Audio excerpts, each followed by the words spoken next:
Okay, here we go with part 2 of, I guess, the content I'm putting out about the so-called freedom movement, how it's a fake awakening, I guess. They're really just spending their time going down all the rabbit holes, hence the tunnel. So they've got the tunnel vision, caught down all the rabbit holes that are created to trap them. Spending all their time there, and then the rest of the time they've got the hopium that this magic Trinity is going to come and save their asses. So we're just going to lead in. Mark Passio is coming up next. So he's going to give a quick explanation of how the mind trick is played. Yet this is one of those things, if you're one of those people who's deep down this space where you believe there is this deity that's actually, you can have a one-on-one relationship with and listens to what, your prayers and etc. God wins, all that kind of stuff. This is going to incense you, so there's no point in you sticking around for this, because what's going to get explained to you is that the very people who are responsible for making your life a misery are the ones who handed you those beliefs and you fell for it hook, line and sinker. So unless you're here to hear how that's happened, it's probably best for you to take off now. Religions are a mindset based upon false constructural ideas that prevent you from getting the things that you say you want in life. That's what all religions are. Religions are false constructural mindsets that prevent you from seeing the truth and actually improving human life for the better. So what do you think? They want to give you the truth? They don't want you stuck in a religious mindset? They know that if you're stuck in a religious mindset, you can't win. They are ensured of winning as long as you're stuck in a religious mindset. People's insistence that their religious beliefs are somehow going to help get them out of slavery. How dumb could one possibly be? This is the whole idea of produce a mindset so that the slave stays a slave. And you still can't grasp it. You still can't understand the tactic because you're still too psychologically unsophisticated to grasp it. Okay, so as you can see, this is an image of someone who would be awake, like they'd be conscious, yet what are they wearing? They're wearing some tunnel vision goggles, and that's pretty much what Mark has been firing up about. As you can see, he's been doing this for years, and he's even put it on the table, he's explained it in black and white, how people are tricked, yet there's still a refusal to actually take action on that knowledge. And so, as they say, I can't remember who said it, that if you know that there's injustice and you don't feel angry, then that means you're complicit with the injustice, hence your immorality. So if you understand it from that perspective, you can see why Mark would be firing up. And sadly, there's far too much of that going on in people who believe themselves awake. And so I reckon this is a really good description, this image, of what the people who call themselves awake really are. And now we're going to move into that religious mindset that was handed to people and how easily they fall for it. So just a quick explanation of that is coming up now. So here we are, we're going into Satanism. One of the most common things I hear from, I know Bosie says it a lot, where he says there's a difference between divine law and natural law, and how he defines natural law is that you don't set the tides and the moon where it sits and where the sun positions itself. That's what he actually thinks natural law is, right? So Satanism, all Satanism is a disintegration, it's separation and then inversion, right? So it separates the laws of existence into categories. It separates them into divine law, natural law, then you've got legislative law, canon law, trust law, you get tons of them, right? All these different things they call law, and it's not that, there is only one. Now, objective truth is the integration of the all. There is only one law. There is no other. Everything that happens is a result of the laws of existence, right? So every action and reaction is a result of the laws that govern existence. Until that is truly understood, there's going to be this fragmentation, right? And Satanism is about separation. It's about division. not integration. You need to understand the fundamental difference and who is leading you and why you're believing them. Like, these are questions that need to be asked if you are truly invested in freedom for all. No different to how much you would be invested in grabbing a breath of air if your head is being held underwater. That level of dedication is required, regardless of anything else. That is your priority if you're serious about freedom. And as soon as you let your biases and prejudices, comforts and fears for safety get in the way, then you've lost that impetus that's required for freedom. Okay, let's move on. Okay, religion. We're going to get to the definition of religion. Now, I'm going to need to do other ones about religion. This is not just about cultural religions, right? About the different versions, Christianity, Islam, Hinduism, Judaism, whatever other versions that exist out there, right? This is not solely about that. However, for the purpose of this video, I'm going to focus on that. But in other videos, I'm going to get into the broader understanding of what religion is, right? And in the definition I do today, that'll be covered in there too. The devil ain't a person, so this is, like I said, it showed you what Satanism was before, or a place. It's an energy you carry. Now, this is for all those people, who still believe there's this one created being that's a personified version of ourselves, like the Father, so to speak. We're created in its image. Why I don't believe in that version of God? Because God sending himself to impregnate a woman with himself so he could be born, pray to himself. Now think about that. Is that not the ultimate self-indulgence? And then kill himself in order to sacrifice himself to himself so he can forgive sins he created himself in order to save us from hell created by himself so as to save us from himself. Sounds like something even himself wouldn't believe. Really need to sit with that, guys. That really explains it well if you're willing to see the truth for how it is. But if you're not, obviously this is going to rub you up in ways that you're not going to enjoy, and then you're going to come out wanting to spit venom.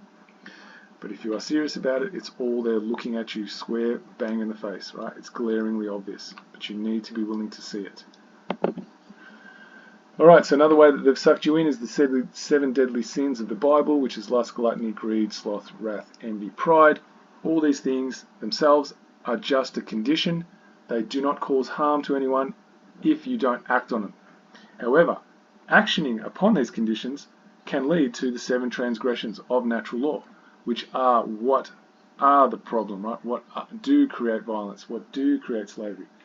But those themselves on the left, they are just a condition that you can be afflicted with. But as they are on their own, they cause no harm to anyone else. So it's just an issue that you have that's contained within you. It's when you act on them. And so the 7 transgressions are the actions, right? And that's murder. And who commits murder? Police, military, right? They're the 2 biggest murderers on the planet. Assault, who does that? Police and military, right? And whose orders do they follow? Government, right? Rape. Where does that happen a lot? Mostly in military takeovers, right? And sort of anything that's got to do with some kind of force used by an organised organisation, right? Whether it's an organised crime gang, the police are another version of that. Theft, who does the biggest version of that? Again, police, military. Trespass, biggest offenders, police, military. Coercion, police, military. All driven by their masters, who is what? The ruling class that we call government. Right, and they're the sock puppets of the ruling class, really. And willful deception, again, same people, right? Now, I would say that those people who do that are afflicted by what's on the left-hand side. But I wouldn't refer to that as being the problem. It's the action, taking action of it, as being the thing that changes reality.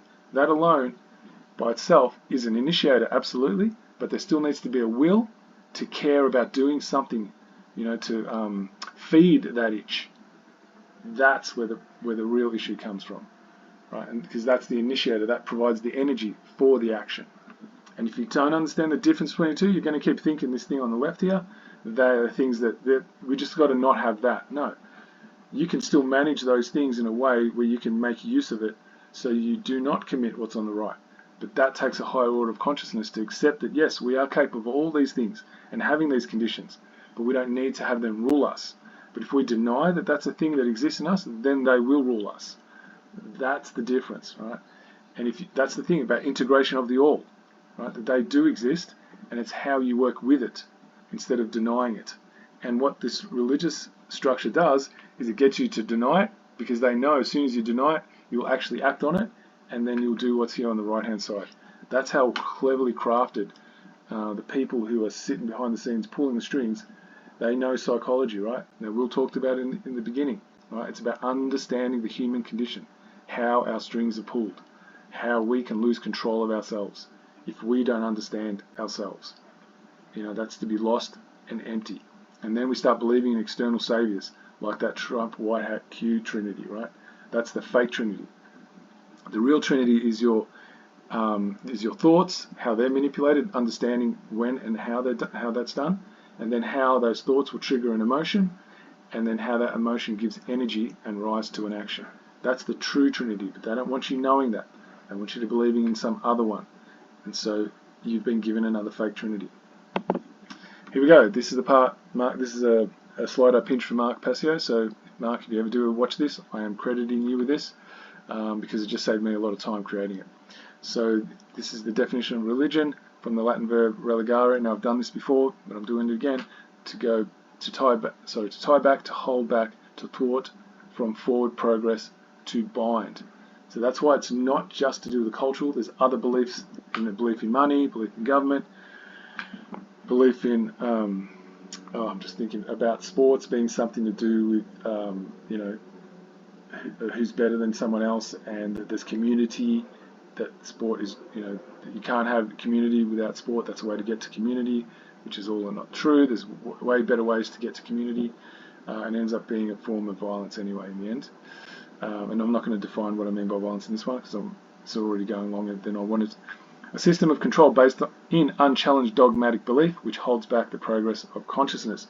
Now, hopefully, if you paid attention to what I showed you earlier about this idea of this external deity that's personified to be in our image or vice versa, that's one of those ways that's delivered, right? Because if you want to imprison people, you need to imprison their minds so they will be inactive in a way that's in service of their intuition, their true intelligence that's been implanted in them, or that just resides in them, should I say.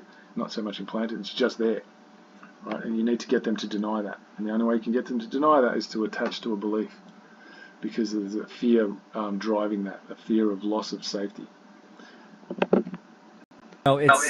This is our task to do, right? We need to understand what it means to be literate in the modern age, in this digital age. And this is understanding technology. Technology is a tool that we could use. Now, what we use that for is on us. So if we say we want freedom, if we say we want certain things, right? Action is required.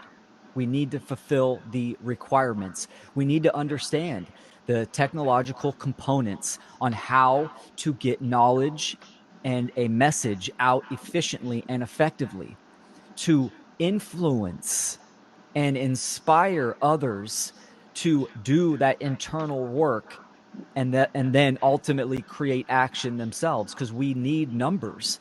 The more people come into awareness, awaken to the causal factors of objective morality and natural law, and then align their behavior with that and take action, then we will start to see a change in the human condition towards freedom. So it's been handed to you on a silver platter, guys. What's required? Yet have a proper think, like not a fake one, but a real one, about how much of your time goes into exploring all those rabbit holes that have been created that trigger up your emotions about, the underground tunnels, the dumbs, some kind of alien, I don't even know, stuff about the moon, NASA, yada yada, the flat earth, Tartaria, the adrenochrome, the harvesting, the pedophilia, etc. How much of your time gets absorbed in that, right?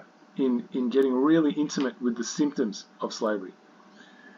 And if that's where your attention is, how are you possibly going to manifest freedom? Because you go look at all the truth sites, you have a look at these so-called truth media, they're just harping on about the problems, just showing you how bad the sky's falling. That's it. There is no getting to the root cause. How many of them educate you on natural law? How many of them educate you on objective morality? That just doesn't happen. You know, when I look at the number of hits that this video itself, and I'm going to show you where it came from, gets, it's like at 173. People would rather anything that triggers their emotions, where they, you know, need to be in fear, they would choose that willingly without realizing that they're doing it over the actual root causes so they can get themselves out. That's the real harsh reality of the truth of why there is no freedom movement. Because the majority of people, the ones that call themselves awake or patriots or enlightened or whatever other terms they give themselves, like I said, anyone who gives themselves a title, that's your first indicator that they're the opposite of what they're saying. They would rather spend their time on something that's self-indulgent. You know, whether that's indulging their fear or indulging their ego, you know, which is a version of the same thing. And then spreading it all around and showing other people. They think they're actually doing a service by, you know, all the different ways that we're going to get violated and letting us know what's coming down the pike. What does that do? It just feeds more anxiety, right? That keeps you away from that place in your mind that can actually do the real work to come up with creative solutions. And they're part of the problem. And do you think that's an accident, that all that information is available for you? Who do you think's really handing that over to you, right? Do you really think it's organic, or do you think it's being implanted, right? These people that, you know, you think are there to help you get free, well, how do you know that? Because why aren't they teaching you this stuff, the real things, right? That's why this is unpopular. That's why it's still underground, because humanity is not ready to grow up. So this is not for people who are at that space. This is for people who are ready and willing to grow up, right? And actually take responsibility and start looking at the truth as it is, not how they want to perceive it. So if you're interested in anything that Will said, here's the calmer version of Mark Passio.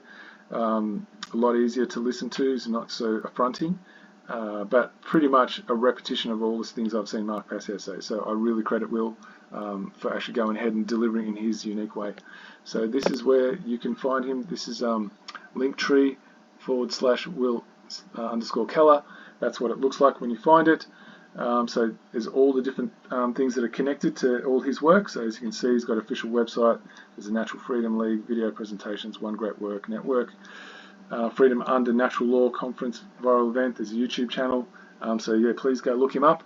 And then anyone who's actually interested in the correct system that we're supposed to be living under, that was created under the principles of natural law and the moral principles that govern our ability to live in peaceful coexistence, then this is for you, right? Because there is action you can take.